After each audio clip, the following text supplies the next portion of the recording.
po mga guys. Ayan po. Kung natatandaan niyo po, ito po yung inahin kong pinababahan. Yung black. Ayan po mga guys. Dun sa mga una ko pong video mga guys. Ayan. I-upload ko na po yung pagpapababa dyan sa aking black na inahin. Ngayon po mga guys, ayan na po siya. Oh. Ayan.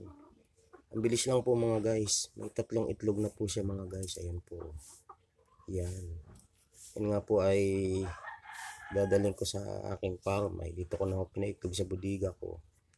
At pag nagkasisiw, yun, ililipat ko po dun sa aking farm sa amin dun po sa tinatawag namin sa Perkalawag. Yun dun po. Dun ko ilalagay po sa aking maliit na bukid po ron. Yan. Yan po mga guys. So, yan po yun. Yan po, napakadali lang po mga guys. So, yan. Yan po ay nakatali lang mga guys. Yan, yan po. Pinababahan ko lang po ng pinababahan. Ngayon po, mayroon na po siya mga guys, 3 itlog. Ayan po. Napaka bilis lamang po mga guys. Yan. Yan po. Dati po ako nagmamanok mga guys. Matagal pong napatigil mga guys. Mga nasa 4 years pong napatigil. Kaya po ayan po mga guys. Kumuha po uli ako ng mga bagong mga manok na inahin.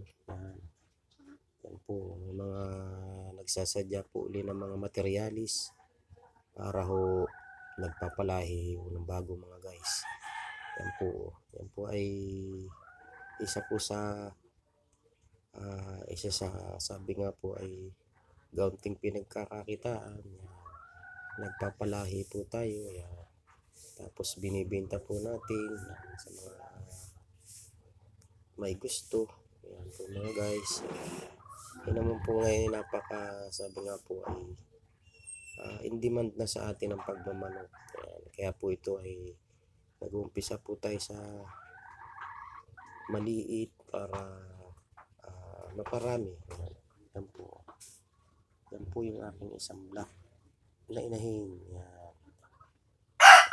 Napakabilis lamang po mga guys mag-alaga ng manok. Alam naman po natin na kapag abyad yan, ayan, dire-diretso po yan ang pagdami. Isang pisaan lang po ng inahin mga guys.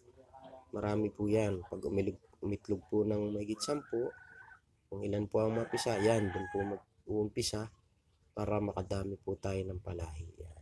Yun man pong aking broodcock, yung mambababa, yun po yan mga guys.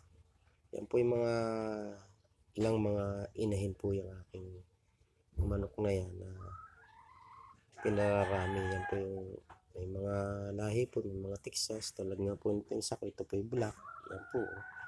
Ito yung aking black. Yan po ay mga napaka-amo na yan po. Kaya makikita nyo po yan. Ang bilis lang po mga guys. Nakaitlog na. Ayan. Mamaya po yan ay umitlog na. Pag nag-itlog na po ng ganyan ay dire-diretso na po halos ng pag-itlog yan. Basta ang manok lang po ay abyad sa pagkain, abyad sa painom. Yan. May vitamins din po miski inahin. Iinom po natin ng vitamins. Ayan, napakabilis lamang po mga guys. Hanggang sa muli po mga guys. Mga susunod ka po pong upload na video, panoorin niyo po sa akin po mga subscriber. Ayan po mga guys. Salamat po sa inyong lahat. Hanggang sa muli po.